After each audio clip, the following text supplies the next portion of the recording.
샬롬, 반갑습니다. 오늘은 또 사사기 7번째 시간을 좀 가져보려고 합니다. 이제 사사들의 이야기는 다 끝났고요. 17장부터 21장까지는요. 이제 사사 시대의 배경을 좀 보여주게 됩니다. 거기에는 사사기를 볼 때 가장 중요한 두 가지 사사 시대의 배경이 나옵니다. 오늘 보는 17장과 18장까지는요. 미가라는 사람에 대한 이야기가 나오고요. 19장부터 21장까지는요. 또 그 가운데 레위인이 첩을 두는 사건이 하나가 나옵니다. 벌써 여기서 두 가지 다 실제는 레인이라는 사람이 다 종교인이 그 가운데 다 관여가 되어 있는 이야기인데요.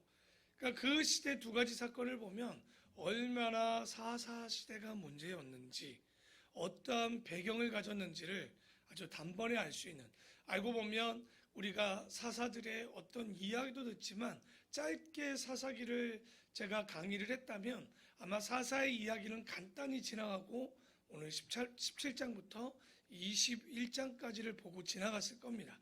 그만큼 사사들의 이야기도 중요하지만 그 이야기들이 반복되고 배경이 왜 되었는지가 오늘 그 첫 번째 이야기, 바로 미가의 이야기를 하려고 합니다. 미가는 에브라임 지파 같습니다. 에브라임 지파 사람인데 평범하죠. 그런데 이 미가는요, 아버지에 대해서는 돌아가셨는지 언급은 되지 않고 어머니를 모시고 살고 있습니다. 그런데 이 집안이 돈에는 그렇게 관여받는 집은 아닌 것 같아요. 꽤 여유가 있는 집 같습니다. 그러니까 부동산은 아니고 요즘 말로 하면 그야말로 뭐가 있는 집이냐, 현찰과 같은 거금이 좀 있는 집이었어요. 그런데 이 집에 갑자기 1, 2만 원이 없어진 것이 아니라 은 1,100이라는 돈이 사라지게 됩니다. 오늘 2절에 보면 그의 어머니에게 이르되 어머니께서 은 1,100을 잃어버리셨으므로 라고 나옵니다. 그런데 은 1,100이 어느 정도인지 우리가 감이 잘 안 오죠. 그런데 좀 뒤에 보는 2장 10절에 보면 미가가 레인을 하나를 제사장으로 삼는데 1년 연봉이 얼만큼이냐? 은 10개입니다.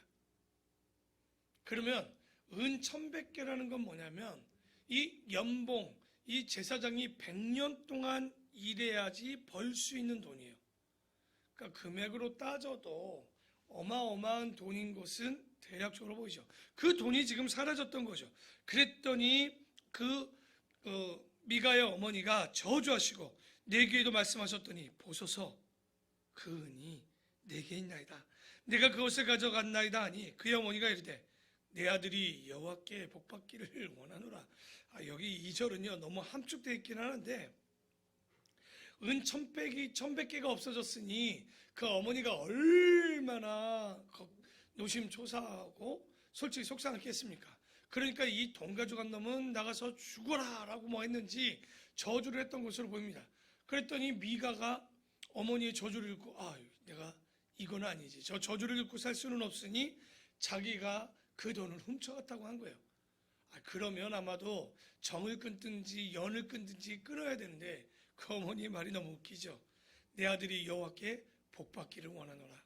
아마도 외동아들인가? 아마 그럴 것 같습니다. 왜냐하면 그러기 때문에 그 아들을 쳐낼 수는 없었던 것으로 보이고 복받기를 원한대요. 그런다고 복이든지 모르겠지만, 그래서 3절에 미가가 은 1,100을 그의 어머니에게 도로 주매 그의 어머니가 이르되 내가 내 아들을 위하여 한 신상을 새기며 한 신상을 부어 만들기 위해 내 손이 이 은을 여호와께 거룩히 드리노라. 그러므로 내가 이제 이 은을 너에게 도로 돌려준다고 하죠. 그런데 이 돌려주는데 얼마를 돌려주냐? 은 200을 줘서 그 신상을 만드는 거예요. 아니, 여호와께 드리라고 말했고 드린다라고 해놓고 한다는 짓이 뭐냐? 신상을 만듭니다. 신상을 부어 만들고 그것을 깎아 만드는 신상을 은 200을 가지고, 그냥 우리가 연봉 5천이라고 쳐도 얼마입니까? 10억을 가지고 지금 이것을 만들고 있다라는 거예요.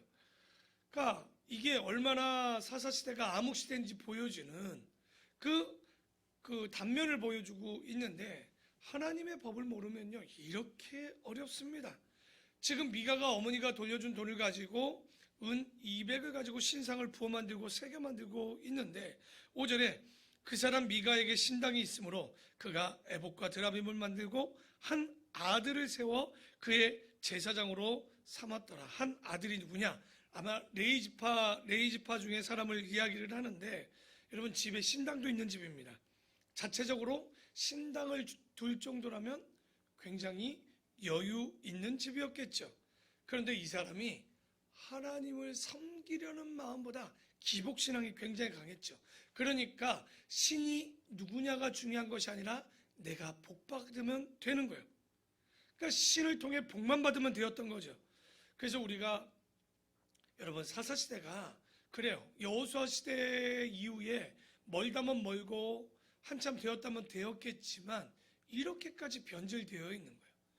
여러분 오경에 보면 제사법과 누가 제사장이 되고 이런 모든 법들이 기록되어 있었는데 요즘 우리가 종종 그런 얘기하죠. 신앙은 신앙인데 무슨 신앙? 나름대로 신앙이라는 게 있죠. 자기 나름대로 믿는 거예요. 여러분 우리가 성경에 보면 레위기 10장에 보면 아론의 자녀 중에 보면 나답과 아비후가 있습니다. 아마 제사법을 가르친 이후에 성전에 드리는 불에 대해서 가르쳤는데 나답과 아비후가 한잔하시더니 어떻게 했습니까?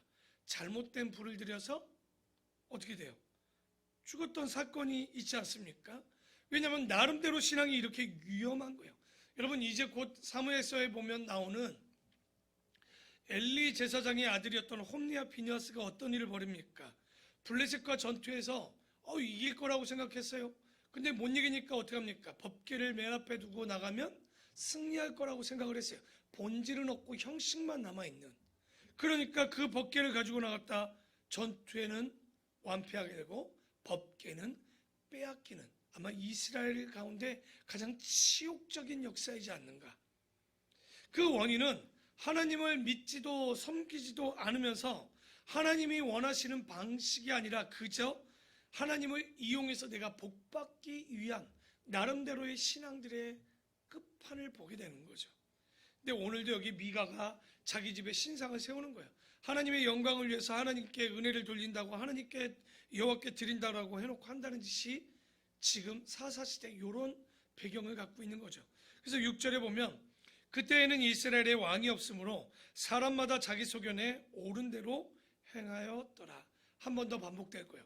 그러니까 이 사사기를 기록한 역사 누군지는 모르겠지만 이 사람이 역사를 정돈하면서 지금 사사시대가 이 모양이 된 건 뭐 때문이라고요? 왕이 없었다. 진짜 왕이 없었나요?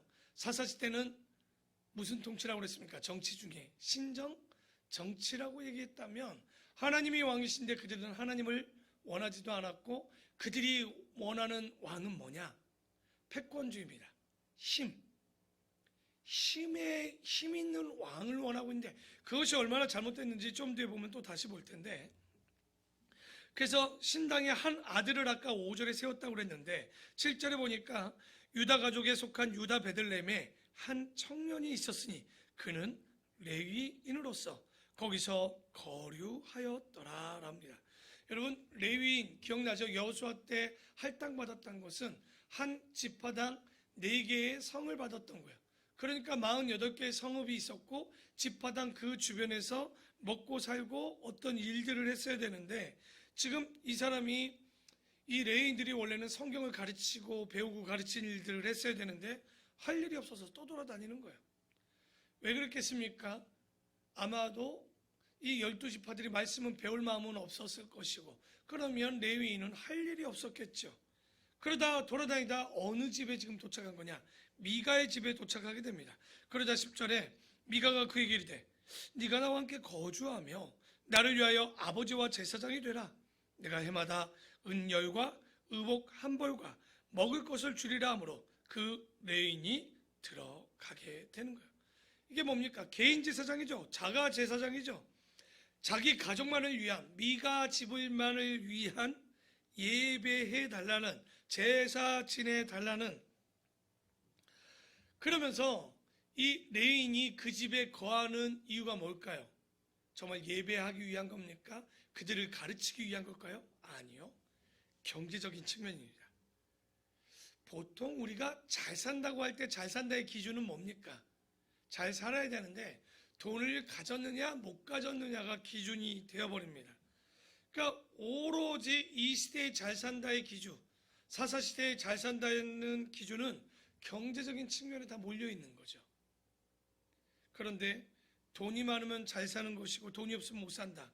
그런데 여기 보니까 레위인이라는 종교인조차도 경제적인 관념에 잘 산다는 것을 뒤쫓고 있는 거예요.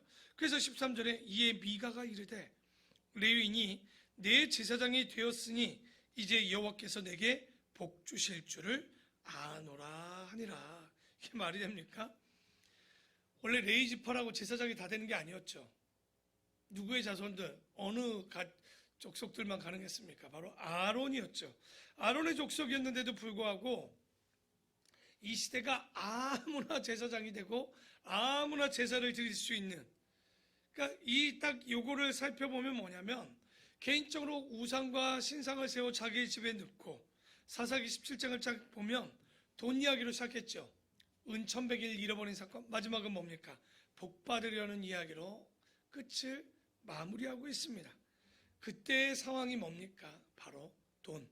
우리는 이것을 만몬이라고 하죠. 돈을 쫓는 신앙들. 그러니까 굳이 17장은요, 별다른 해석과 평가가 없어도요, 딱 봐도 무엇을 쫓는 신앙인지가 그대로 보여지는데, 이 단면으로 하나 18장에 보면요, 다른 이야기가 하나 더 나옵니다. 레위인, 아까 그 레위인 한 사람이 이제는 그 개인이 돌아다니는 것이 아니라 한 지파가 살 곳이 없어서 돌아다니면서 나타나는 사건이 하나 나옵니다. 1절에 보면 똑같은 얘기 하나예요.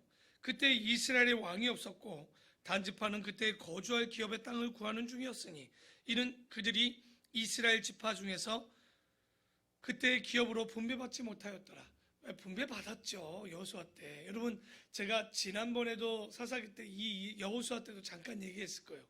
단지파가 그 유다 지파 위에 베냐민이었고 베냐민 지파의 서쪽에 보면 단지파가 쬐끄맣게 원래 땅을 받습니다.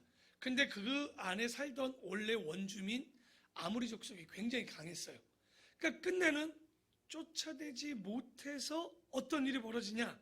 지금 이들이 몇몇이 나왔고 땅을 구하려고 정탐을 다니고 있었어요. 그러니까 이때 그러다가 어떻게 합니까? 어디까지 올라가냐면 헤브론산 북쪽이죠. 거기에 가보면 라이스성이라고 있습니다. 그 라이스성까지 올라가는데, 그래서 제가 이스라엘을 땅을 크기를 얘기할 때 이스라엘 사람들은 뭐라고 합니까? 단부터 저 남단의 부에세바까지라고 하면서 단이 중부 서쪽에 있다가 이제 북쪽까지 올라가게 되는 그런 모습들을 지금 보죠. 그 사건 중에 하나가 껴있는 겁니다. 이 이야기가. 그래서 2절에 보면 단 자손이 소라와, 기억나죠? 삼손의 교양이었던 소라와 에스타올에서부터 그들의 가족 가운데 용맹스러운 5사람을 보내어 땅을 정탐하게 하고 살피게 하며 그들에게 이르되 너희는 가서 땅을 살펴보라 하며 그들이 에브라임 산지에 가서 미가의 집에서 이르러 거기에 유숙하게 됩니다. 아마도 라이스성 가는 그 길목에 이 미가의 집이 있었던 거예요. 굉장히 이 미가의 집이 먹고 살만했겠죠. 가난한 집에 5명이 밥 얻어먹으러 간 건 아닐 거예요. 그랬더니 5절에 그들이 그에게 이르되 청하건대 우리를 위하여 하나님께 물어보아서 우리가 가는 길이 형통한지 우리에게 알게 하라. 집에 갔더니 미가 집에 레위인 제사장이 하나 있었던 거죠. 근데 단지파가 물어봐요. 5명이 우리 지금 정탐으로 올라가도 되고 우리가 그곳을 가도 되느냐 했더니 그 제사장이 그들에게 이르되 평안히 가라. 너희가 가는 길을 길은 여호와 앞에 있느니라. 누구 맘대로? 기도한 것 같지는 않고요. 근거도 없고요. 그냥 거짓 선지자에게 거짓 신자만이 있을 뿐인 거예요. 그러니까 여러분, 목사에게 물을 걸 물어야지 아무거나 묻는 것은 아닙니다. 여기 라이스를 탐사한 단지파 사람들은요, 그 안에 뭐만 있을 뿐이에요. 지금 하나님은 그저 필요한 도구일 뿐인 거예요. 그리고 그 주변의 사람들에 대한 배려는 전혀 이 사람들은 뒤에 보면 없습니다. 왜냐하면 딱 보니까 이 집에 제사장이 있네. 그러면 자기들도 자기 지파도 제사장을 하나 데리고 있으면 아유 뭐 궁금할 때 하나 물어보고 그냥 그게 신의 뜻이라고 생각하고 가면 조금 나을 것 같단 말이죠. 그래서 이 5명이 다시 이제 정탐 이후에 내려가서 그 올라왔던 600명을 데리고 다시 그 집에, 미가의 집에 다시 들릅니다. 들러서요, 그 집에 있는 신상과 에봇과 드라빔을 뺏어갑니다. 그리고 나서 끝난 게 아니라 누구까지 데려가려고 하겠습니까? 신상도 있고 제사장도, 드라빔도 있으면 뭐가 필요하냐면 제사장이 필요하잖아요. 아주 진짜 세상 말로 골 때리는 일이 벌어집니다. 이게 뭐냐면, 여러분, 이게 성지순례 가면요, 재밌는 걸 하나 봅니다. 그게 뭐냐면, 예수님이 돌아가신 돌이라고 하는 데나 예수님이 있는 그런 성지에 가면, 특히 캐톨릭 사람들은요, 그들이 갖고 있는, 여러분 기억나시죠? 이 목걸이나 이런 것들을 갖고 와서 그 성물에다 그것을 올려놔요. 그럼 뭐 할 거라고 생각하냐? 그 능력이 그 성물에 옮겨져서 자기에게도 있다라고 생각을 합니다. 이게 얼마나 미신입니까? 여러분, 정말 뭐 드라큘라가 나타난다고 십자가를 보신다고 도망갑니까? 아니죠. 예수의 이름이 능력입니다. 모세가 홍해를 건널 때 지팡이로 이렇게 지시했다고 지팡이가 능력이 있습니까? 하나님의 능력입니다. 근데 이 단지파 600명도 참 희한한 일을 하는 거예요. 그 신상을 훔치고 제사장을 데려가면 뭔가 자기들이 복받을 거라고 생각한 거예요. 그래서 미가의 개인 제사장에게 이렇게 제안을 해요. 19절에 보면 그들이 그에게 이르되 잠잠하라, 너의 손을 입에 대라. 미가가 뭐라고 하니까 그랬겠죠. 우리와 함께 가서 우리 아버지와 제사장이 되라. 네가 한 사람의 집에 제사장이 되는 것과 이스라엘의 한 지파 한 족속의 제사장이 되는 것 중에서 어느 것이 더 낫겠느냐 하는지라. 그 제사장이 마음에 슬픈 게 아닙니다. 아주 기뻐하여 에봇과 드라빔과 새긴 우상을 받아가지고 그 백성, 바로 단지파 가운데로 들어가니라. 여러분, 제사장이 생각할 때 그렇겠죠. 한 집에 개인 제사장이 낫겠습니까? 한 지파에 그래도 제사장이 낫겠습니까? 스카웃된 거죠. 바로 이 사람이 그곳으로 따라가게 됩니다. 그래서 여기 보면 참 재밌는 이 혼란스러운 시대를 그대로 보여주고 있는 거예요. 그러니까 레위인이 하나님의 일을 위한 게 아니라 생존을 위한 그 직분을 지금 수행하고 있는 거예요. 요즘도 우리 목회자들이 참 고민해야 되는 부분, 아마 레위기 17, 18장을 꼭 한번 살펴봐야 될 텐데, 그러니까 이 레위인에게는 오직 근거는 뭐예요? 그 사람이 관심사는 물질의 풍요밖에 없는 거죠. 왜? 그러니까 단지파를 쫓아 뭐 어떤 약속 그런 거 없죠. 쫓아가서 더 좋은 쪽으로 이동하게 됩니다. 그런데 여기서 보면 미가가 단지파를 쫓아갔지만 단지파가 어떻습니까? 이 미가가 막 쫓아가 봤더니 어떤 거예요? 힘이 더 세죠. 여러분, 그래도 한 지파와 한 가족과 어떻게 이길 수 있겠습니까? 그러니까 미가가 쫓아가서 얘기했지만 따라오면 죽이겠다고 협박하니까 어떻게 해요? 따라갈 수가 없었죠. 그냥 힘없이 돌아가게 되는데, 그 단지파를 보면 뭡니까? 신을 훔쳐가면 복받을 줄 알았어요. 제사장을 납치하면 복받을 줄 알았던 이런 시대가 무슨 시대라고요? 사사 시대인 거예요. 왜? 아까 그 땅에 왕이 없으므로라고 얘기했던 건 뭐냐면 이게 힘의 논리가 지배된 세상이고 그거를 바라보던 세상인 것을 딱 알 수 있는 단어입니다. 그러니까 힘이 있으면 그 나라가 평안할까요? 아니죠. 하나님이 있어야 되는 거예요. 우리 가정에도 돈이 있고 힘이 있고가 문제가 아닙니다. 하나님이 계셔야 평안할 수 있는 거예요. 그런데 지금 이들은 힘의 논리, 물질의 논리에 완전히 그들의 단지파의 유일한 행동 지침은요, 바로 힘의 논리였고 그 욕심, 물질의 논리였던 거예요. 그러니까 이 단지파가요, 오직 복받기 위해서 무엇이든지 자기의 유익을 위해서는요, 앞뒤 가리지 않습니다. 17장과 18장의 이야기가 바로 그런 거예요.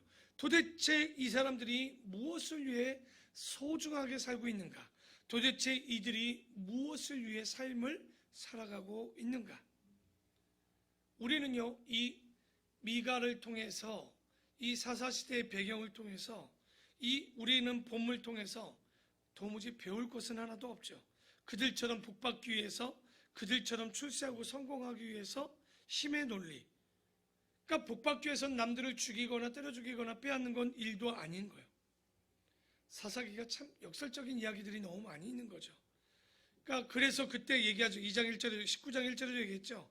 이스라엘이 왕이 없으므로 사람마다 자기 소견대로 옳은 대로 행하였더라. 그러니까 가장 이 이야기는 힘을 쫓는 암흑기를 우리가 볼 수 있는 거예요. 그리고 18장 30절에 보면 이 끔찍한 이야기가 하나 더 나옵니다. 단자손이 자기들을 위하여 그 새긴 신상을 세웠고요. 이제 모세의 손자요 게르솜의 아들인 요나단과 그의 자손은 단지파의 제사장이 되어 그 땅 백성이 사로잡히는 날까지 이르렀더라. 그 뒤에 지금 누가 모세의 손자죠, 알고 보면. 근데 이 사람이 누구냐? 레이지파잖아요. 그런데 이 사람들을 세워서 이렇게 우상을 섬기는데 앞잡이를 섰다. 이게 무슨 이야기입니까?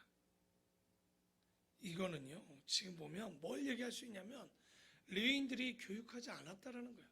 지금 사사기의 가장 큰 문제는 교육하지 않았다는 거예요. 여러분, 사사기는 오히려 이해가 갑니다. 그 시대는 성경책을 다 들은 게 아니잖아요. 그런데 우리는 집에만 도 성경이 몇 권입니까? 그런데도 불구하고 공부할 수 있는데도 배우지도 않고 가르치지도 않는, 그리고 못 가르치는 이런 상황에 도달했다는 거예요. 이게 사사기 종교 암흑 시대 아닙니까?